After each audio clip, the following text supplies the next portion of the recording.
outbreaks more quickly, which will reduce infections, save lives, and allow us to be more open with our interactions, right? So we talked about organized sports, youth and adult.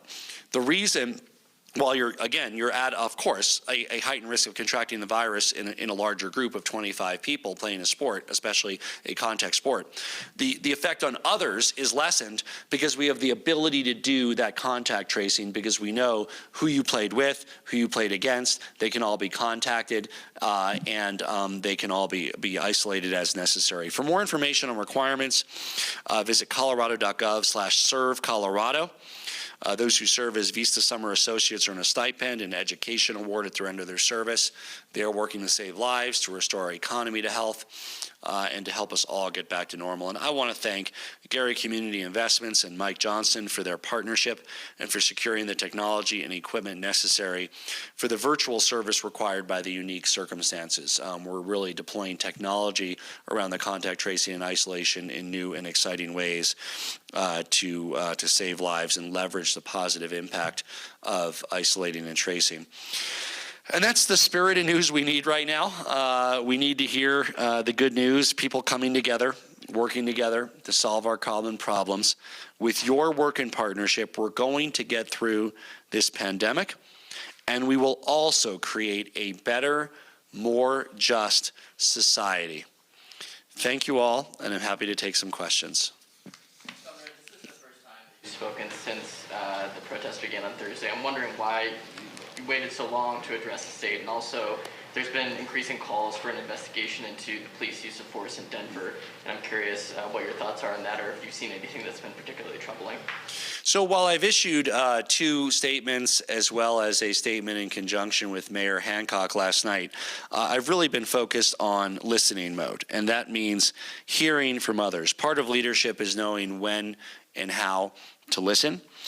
Over the past few days, I've been listening to members of the faith community, community leaders, members of the Black Caucus, listening to those who have fought these fights for years and have a comprehensive understanding of where we are and where we need to be. I'm excited, of course, to be able to work with people across our entire state for more just Colorado, a Colorado that supports the principles enshrined in our Constitution of equality under law, and that celebrates the diversity of our state in a Colorado for all. What was your second question? There's been increasing calls from the Denver City Council to investigate police actions in response to the protests, and I'm curious if there's anything that you've seen that's been troubling, or if you're going to be joining those calls as well. Well, it's my understanding that the Denver Police Department has said they will investigate the tactics that were used during the demonstration. I was very happy to see the Denver Police Chief join arm in arm with the protesters in solidarity.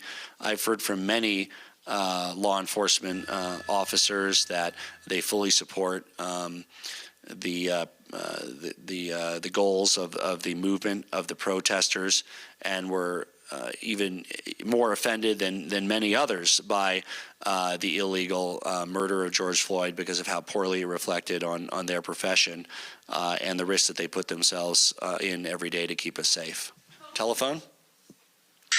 Governor Polis, this is David Cluett, Denver 7. Thank you for the opportunity here. Looking for your response to the president's accusations that governors have been weak in their response to the protests like the ones we've seen here in Denver, and that there's a greater need for armed, and I use his words, dominance of our streets. Can you respond to that? I know you did briefly in your statement that you released along with the mayor, but now that we've got you in front of a microphone, can you respond to that? Yeah, the president's threat to deploy federal troops is counterproductive, would only stoke the potential for worse violence and destruction. And I fear shows that he's become so isolated in the White House, in the ivory tower, that he doesn't understand what's really going on our streets. The amazing acts of goodwill, people that are cleaning up graffiti that are left by those who have deliberately undermined the legacy of George Floyd, the peaceful protests, the promise of an America in which no American should live in fear simply because of the color of their skin. And it's important that we point that out in this time, that part of leadership is feeling and understanding the anguish, the pain that so many Americans feel. Americans who believe that we lived in a better America, one that had overcome many aspects of our legacy of racism stemming from the days of slavery. Governor, are there any specific proposals or reforms you'd like to see here in Colorado in response to the protests over George Floyd's death? So I'm looking forward to working to do what we can to promote equal treatment under the law. I think there's a number of ideas that members of the Black Caucus and Latinx Caucus in our state legislature have, other ideas at the municipal level, at the county level. I think that this has been such a powerful moment. Yes, because of what happened to George Floyd and the fact that the perpetrators will be held accountable under law, but also because all of us know in our hearts that this is far more widespread than just what happened to George Floyd. And this provides us a window, an opportunity to address systemic racism in a way that leaves a positive legacy for our children and the future of our nation. Hello, Governor. This is Vinny Del Giudice at Bloomberg News in Denver. Another question regarding the White House conference call. How did you and the other governors at the moment receive the president's comments that most state governors are, quote, weak? How did you and the others respond on the call? Thank you, sir.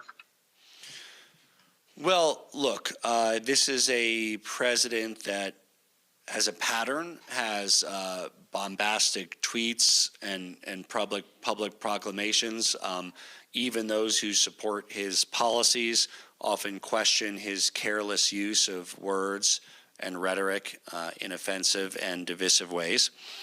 And so it certainly characterizes the way that this president has used words throughout his tenure as president, and of course throughout his life. That's a pattern. I'm focused on practical solutions. Of course, I expressed on the call the concern that protesters might encounter coronavirus, and that could lead to public health setbacks. I talked about how masks were made available for some of the protesters in Colorado and how we're encouraging testing. And I hope that serves as an example to governors in other states to open up testing and, to the extent they can, masks to help keep those who are exercising their First Amendment rights as safe as possible. ¿Ya? Sí. Despacio, por favor. Gracias. No tenemos claro si va a utilizar la Guardia Nacional para frenar las protestas. Aquí en Colorado estamos usando a casi 100 miembros de la Guardia Nacional para proteger a la gente y los edificios y la institución de nuestro gobierno.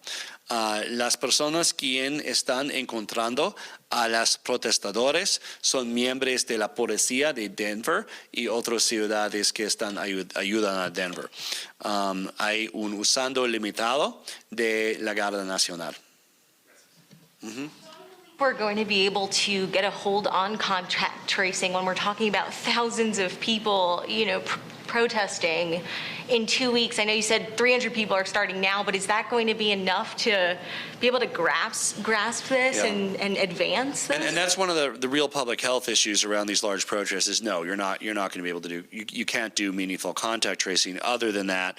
If there's a group of people that went together, and many of them, if you're a group of 3, a group of 5, if you were with those people, they would be notified, they would be contacted. But the reason it's important that protesters get tested a week after joining in the public protests is that then they will know, because it could be people they live with who should be warned, it could be their friends that they're seeing in other scenarios.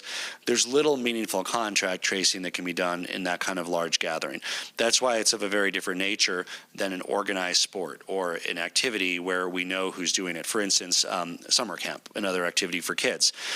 When there is a kid at a summer camp that has coronavirus, we know who the counselors are, we know who are in their cohort, and it's relatively simple to do that. So it's harder to do do around large gatherings, which is why we're doing everything we can to discourage those kinds of very large gatherings. And if people feel they are necessary, and I sympathize with their view that they consider this essential, just as other Coloradans, by the way, felt it was essential to protest different closures of businesses and exercise their First Amendment rights several weeks ago. But if you're going to do that, wear a mask and try to remain 6 feet from others who aren't in your group, and get tested a week later. Hi, Governor. Dave Perry at Sentinel, Colorado. A federal report yesterday revealed that an astounding number of COVID-19 related deaths in nursing home-like facilities, and it looks like Colorado is no exception to that level of lethal infection. And I know that state and local officials have worked to ensure best practices, but why haven't these facilities, and especially their employees, been afforded the same level of attention and that hospitals and first responders get regarding PPE and expertise, or are there just too many of them?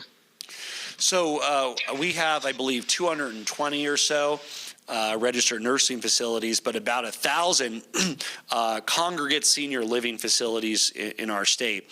And we're finally at the point, Dave, where we have enough testing where we're able to do testing of the asymptomatic workers who go into many of these locations. We have 2 partnerships we're doing that testing through. One is our National Guard, and I think they're in, I believe they're in Grand Junction yesterday and today testing on the Western Slope, but they've been moving around senior facility to senior facility. And I've heard from many of my friends that live in these facilities who said, we were glad they were here, we were glad they were tested. The other partnership is with CSU, which is doing 40,000 tests of both asymptomatic workers as well as residents in senior living facilities over the next month, month and a half. The best way to prevent loss is to keep it out of those facilities. That was not a testing capability that we had in Colorado or that anyone had in our country 2 months ago. We were barely, and I say we, I mean we as America, weren't barely, if at all, even able to test people who were symptomatic 2 months ago. Now we're at the point where we can test everybody who's symptomatic with additional targeted testing for people who are asymptomatic. And where do we target that testing? To workers at senior facilities, other vulnerable populations of public facing. We talked about the protesters and the need to get tested. But in general, prioritizing keeping it out of those senior facilities. Every senior facility in our state also has filed an isolation plan when somebody tests positive, does not require hospitalization.